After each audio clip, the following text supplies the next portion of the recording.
Bonsoir à tous les amis, ce soir c'est le gala du... Attends, j'ai tué le truc. Salut, c'est Eddie Portman pour le gala de l'humour canois. À moins d'une demi-heure du gala de l'humour canois, j'espère que vous êtes tous en place pour venir m'admirer, moi, on vous attend tous très nombreux. Ce soir, ceux qui sont là, vous allez passer une excellente soirée au gala de l'humour canois. Bonsoir à tous les amis, ce soir c'est le gala canois et ça va être génial.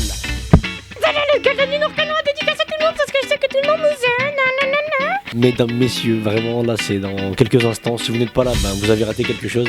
Restez connectés et j'espère que vous allez kiffer. Et vraiment, ce soir on va passer une excellente soirée et on va essayer de procurer un maximum de rire à tout ce public qui est venu pour passer un excellent moment et surtout avec tous les fonds qui seront reversés pour l'association Adrien qui veut œuvre pour aider les enfants malades.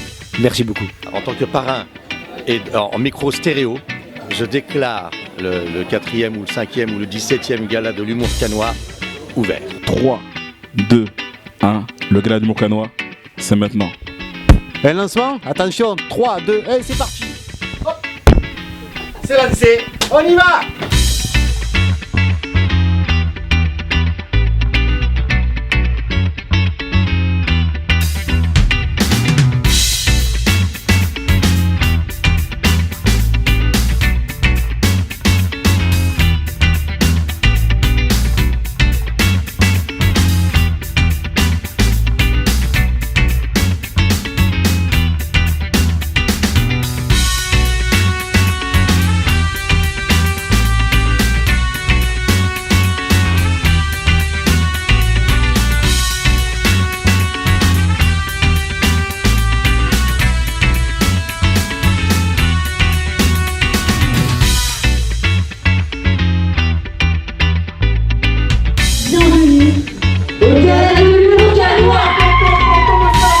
Je m'appelle Eddie Portman, j'ai 36 ans, je fais de la scène depuis, on va dire 5 ans. Je m'appelle Stéphane, ça c'est mon prénom, David c'est mon nom, ouais, c'est le nom pompeux que j'utilise quand je suis sur scène. Je suis humoriste, originaire de Nice. Martigues, Venise provençale. Ouais, tu sais, dans le sud, nous, il suffit qu'il y ait un canal qui traverse la ville, ça y est, c'est Venise. Hein. Alors moi je m'appelle Estelle, je viens de Cannes et j'ai eu 16 ans il n'y a pas longtemps. Ilan Lepoix, j'ai 16 ans et je fais de l'humour depuis 2 ans. Moi, c'est Taslim, j'ai 24 ans et je fais du stand-up depuis 5 ans maintenant, un peu plus de 5 ans. Je m'appelle Mohamed Mansouri, aka l'alchimiste, c'est mon surnom sur scène et le nom de mon spectacle. Je viens de la région parisienne, Paris même, plus précisément Montmartre. Je m'appelle Lou, j'ai 12 ans et là voici Rosie qui a seulement un an. Ouais, c'est ça, non, je suis vieille, hein. Et elle, je l'ai eue en août. La voilà, elle est toute neuve. Alors moi c'est Maë, je suis un humoriste de Lille. Je suis née à Cannes. Je suis venu exprès pour le festival de l'humour canois, vraiment, je suis très content d'être ici. C'est ma première participation au gala de l'humour canois. C'est ma première participation. En fait, je fais les premières parties de l'humoriste Ahmed Silla. Du coup, Yanis, qui est dans l'organisation de ce gala, m'avait écrit, m'avait dit oui, j'organise un gala sur Cannes, est-ce que ça te dirait? L'année dernière, j'ai pas pu être là, donc voilà, aujourd'hui je suis là et je suis très content d'être là ce soir. En fait, je fais pas partie du Cannes Comedy Club, mais je suis un humoriste de la région, du coup je connais Anthony depuis que j'ai commencé. C'est monsieur Aguilar qui m'a demandé de venir. C'est un ami et donc il m'a appelé pour cet événement, donc du coup voilà, j'ai répondu présent, c'était avec plaisir. Je l'ai rencontré un peu par hasard parce que de base je suis pas rentrée dans l'humour un peu de façon normale. Comme tout le monde, je suis un peu tombée sur des personnes mal intentionnées et en fait c'est vraiment Anthony qui m'a permis d'en arriver là où je suis aujourd'hui. Je suis venu l'année dernière, voilà, aussi, et puis jour on revient. C'est Anthony, l'organisateur de la soirée, qui m'a proposé en fait de venir faire un concours à Cannes l'année dernière, le tremplin de l'humour canois, et j'ai remporté le tremplin. Donc c'est pour ça que je suis là. On s'est rencontrés via des tremplins de jeunes talents et il m'a invité cette année à participer au gala et j'ai accepté directement. En fait, moi je suis chanteuse de base et après j'ai rajouté à ma passion de la ventriloquie, donc je fais les deux en fait. Eddie Portman, c'est pas mon vrai nom. Mon vrai nom c'est Eddie Cola Cooking Glue Mangungu. Quand j'étais petit, au CP, le temps que la maîtresse prononce correctement mon nom, j'étais déjà au CM2. Voilà. Mon style, on va dire, c'est très stand-up. J'ai un humour très très noir. Mon humour intelligent. Mon nom de famille c'est Mohamed Mansouri parce qu'en fait je suis d'origine franco-italienne. Oui, en fait je suis originaire d'un petit village du sud de l'Italie que peut-être vous connaissez tous, qu'on appelle la Tunisie. Très connu. À la base, j'étais pas très marrant, pour dire. Bon, je suis toujours pas très marrant, mais j'essaye. Je m'appelle Taslim, j'ai 24 ans et je suis musulman. Ok. Et j'ai niqué l'ambiance Scientifique. En fait, il y a beaucoup de science dans mon humour et à ma vie. Voilà.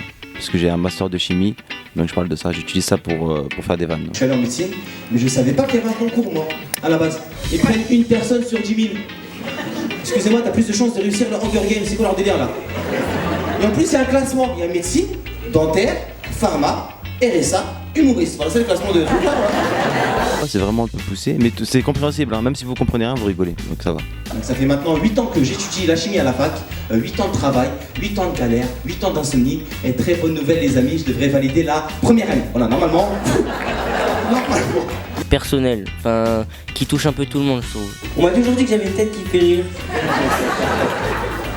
Elle m'a rié. Ouais, mais quand on me dit ça, en plus, j'ai l'impression que on me fait un faux compliment. Tu sais, on me dit ça pour pas me dire qu'en vrai, j'ai une gueule, elle est éclatée.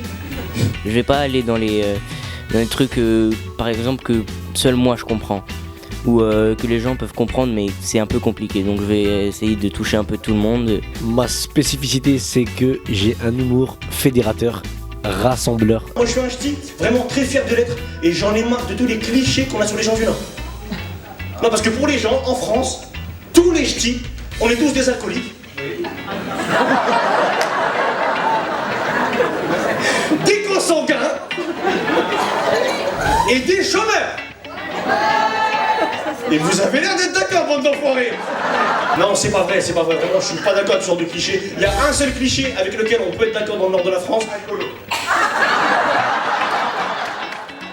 Mes textes ne sont pas orientés vers un public en particulier, mais vraiment au plus large public. Et c'est ce qui fait, entre guillemets, ma petite différence, dans le sens où dans ma salle, il peut y avoir des jeunes, des vieux, des gens de tout horizon vraiment totalement différents, mais qui s'y retrouvent dans ce que je dis. Dans l'Or, il y a beaucoup de pauvres. Et j'ai un exemple concret, le mien. Hein. Ma mère, elle m'a dit que quand j'étais petit, on était pauvres. Mais qu'est-ce qu'on était pauvres? Quand on allait se promener au parc, c'est les canards qui nous jetaient du pain. L'humour à la première personne, où du coup, à travers l'humour, je parle de mes expériences, de ma vision de la société, de plein de sujets qui se prêtent pas forcément à l'humour, mais que je tourne en dérision, et ça permet d'ouvrir le dialogue et de dédramatiser beaucoup de situations. Donc c'est un petit peu la base de mon humour, de mon écriture. Et je pourrais vous donner des tas d'exemples, hein, vous avez un peu compris mon humour, des tas d'exemples sur la différence entre les blancs, les noirs, mais pour moi, aucun exemple n'est plus parlant que le ski. Non, c'est vrai, pour vous, le ski est égal à neige, luge, chalet, raclette, bonheur. Mais pour nous, c'est juste légèreté, froid, hypothermie, avalanche, mort. C'est juste ça. Je réagis un petit peu à ce qui se passe autour de moi, et je m'en sers, je les réintègre dans mes sketchs. C'est pas de l'humour noir, c'est pas de l'humour communautaire, c'est pas voilà. C'est vraiment un humour accessible en fait à tout le monde, on va dire. C'est assez général. J'ai pas de sujet de prédilection. À la base, je vous dis la vérité, j'ai fait ça pour les femmes. La scène, j'ai fait ça pour les femmes. Bon, je suis toujours célibataire. Il y a des femmes célibataires, ce soir dans la salle, des femmes célibataires, Ok. Oui. Par contre, madame, j'ai dit célibataire, pas désespéré. Voilà. Moi, clairement, je me base beaucoup sur du vécu, sur des anecdotes. Parce que je fais du stand-up, donc clairement, c'est ça en fait, c'est raconter un peu ton vécu, des choses plus ou moins marrantes ou plus ou moins émotives. Donc c'est un peu ce que j'essaie de raconter un peu sur scène. Et j'ai quand même essayé de retrouver l'amour, hein. Je suis allé sur un site que tout le monde connaît pour retrouver l'amour, je sais pas si vous connaissez. Un site très tendance en ce moment. Le Bon Coin. Et Cette idée de ventriloquie m'est venue en regardant une vidéo sur YouTube d'une fille qui faisait American Got Talent, et j'ai adoré, et du coup j'ai décidé de faire ça. Alors j'ai choisi ces personnages parce que je voulais absolument avoir une fille un peu vulgaire. Et puis après, je me suis dit que j'aimerais en avoir une deuxième. Et du coup après j'ai décidé de prendre une petite lapine rose trop jolie, très féminine d'ailleurs, comme moi quoi. Je me rappellerai toujours de mes premières expériences. On était dans une voiture au bord de la mer. Il m'a touché la main, puis le bras, et puis la joue. Il prenait bien soin que je ferme bien ma gueule. Les vitres teintées pour que tout se passe dans la discrétion la plus totale. Et puis là, mais tonton Maurice, tu as dit à maman que tu m'amènes au cinéma, pas au 7e ciel. Mon papa il est handicapé, donc c'est vrai que je m'amuse énormément sur scène à le clasher, à faire, vaut mieux en rire qu'en pleurer, donc je m'amuse beaucoup avec ça. Je trouve qu'il y a vraiment plein d'avantages à avoir un père handicapé. Par exemple, un truc bête, il veut t'engueuler, il veut te frapper, tu te mets en haut des marches. il est vraiment trop relou avec toi, bah tu le pousses dans le ravin à côté de chez toi. C'est assez interactif. J'aime beaucoup jouer avec le public. Isabelle et vous Yvette, Isabelle. Et c'est pas ce soir qu'on a niqué les gars. C'est l'imitation, l'humour, l'imitation.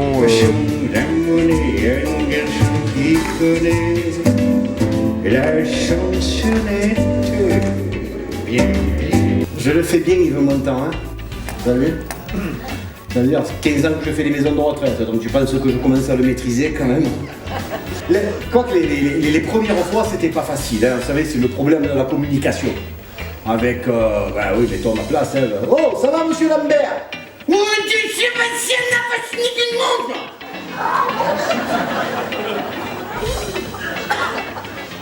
Qu'est-ce qu'il a dit? Il a dit il faut échanger la couche. Et vous aviez compris, vous? Non, je l'ai senti. Ah bon? Je sais pas, c'est comme ça vient. Je parle de tout. Voilà, je parle des choses que je connais bien. Voilà. C'est vrai comme j'aime beaucoup parler du racisme. Je suis raciste, donc je parle du racisme parce que je connais très bien le truc.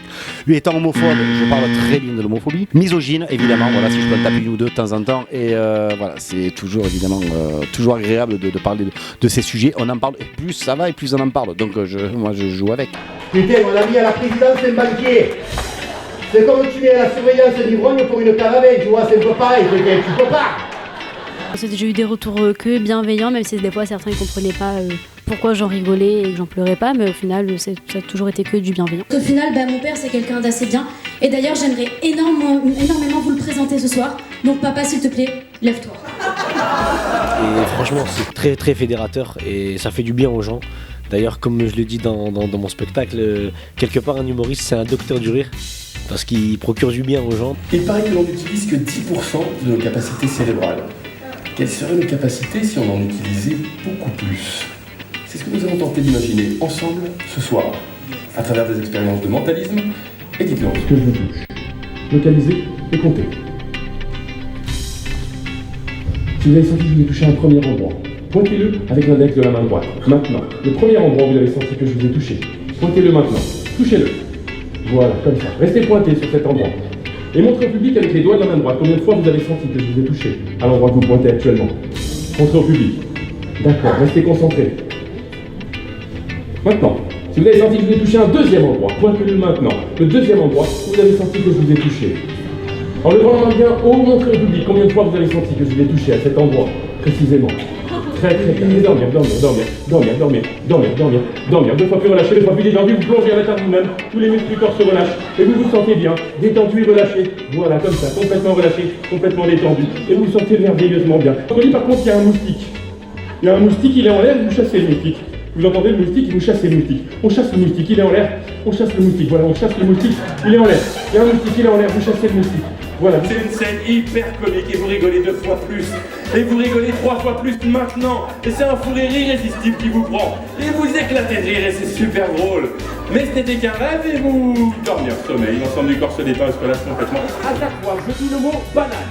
Et ça va, vous devez être banane. À chaque fois que je dis le mot banane, c'est plus fort que vous faites le cri et les gestes de Tarzan.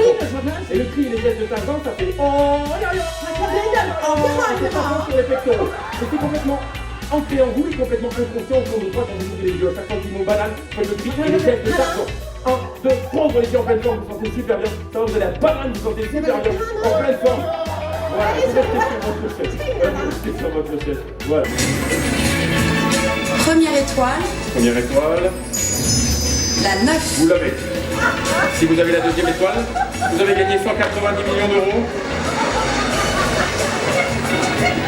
Et la deuxième, la voici. C'est la 10. Vous l'avez! Vous avez gagné! Vous avez gagné! Très heureux gagnant. Alors le public allois, il a de l'argent. Moyenne d'âge un peu plus élevé que d'habitude, mais extrêmement réactif.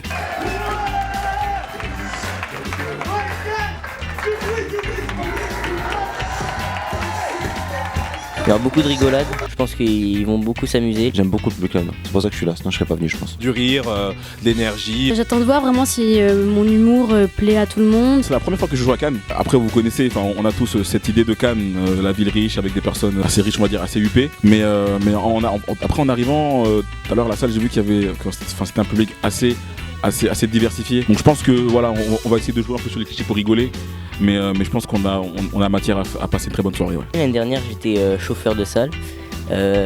C'était une bonne expérience, mais je crois que je la referai pas en tant que chauffeur de salle parce que c'était un peu compliqué. C'est pour une bonne cause. On m'a dit que c'était pour une cause sur des gens, des personnes malades, un peu désorientées, les Miss France, voilà, c'est ça. C'est pour l'association Adrien qui lutte contre les enfants malades.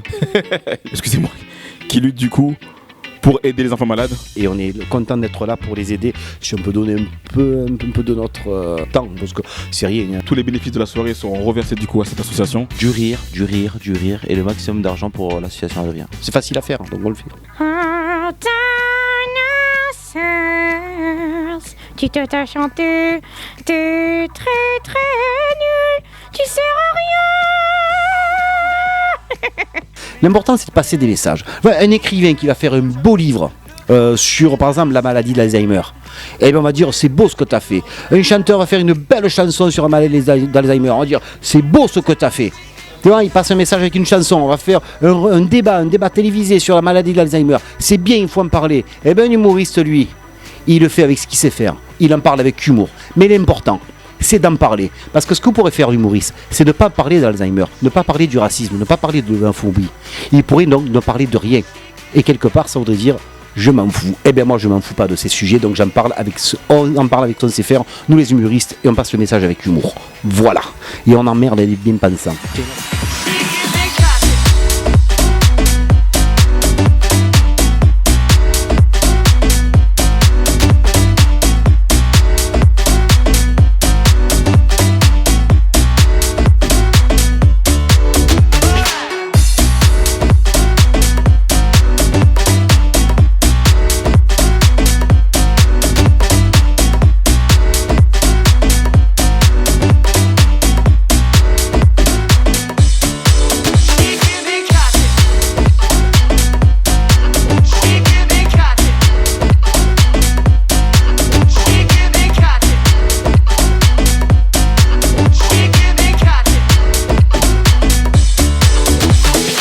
Top. Bon, alors là, l'alchimie, là pour une fois, l'alchimie. Voilà, est passé. C'était génial ce soir. Moi, je suis content. Dans la salle, ça réagissait vachement bien. Salut, je suis Anthony Aguilar et je suis épuisé. Je suis l'organisateur du gala de l'humour cannois avec cet individu de 15 ans qui s'appelle Yanis App. Le bilan, c'est qu'il y a encore 3 jours où j'étais en stress. J'étais à 2 doigts d'arrêter. On l'a vu qu'il se faisait chier. J'étais stressé et ce soir, c'était que du bonheur. Il y avait une salle pleine à craquer, 380 personnes. On peut pas mieux faire ici. Ils étaient comme des fous là depuis tout à l'heure. Je fais des bises. J'ai je sais pas combien d'ADN sur les joues. C'est la folie. Et c'est que du bonheur. Donc je vais recommencer l'année prochaine. Pour l'année prochaine, ce sera pas un gala. Ce sera pas sur un jour, sur une soirée, mais ce sera sur 3 jours. 3 spectacles différents, ça va être génial. Il y aura peut-être même 3 parrains différents s'il le faut, mais ça va être super. Donc à l'année prochaine.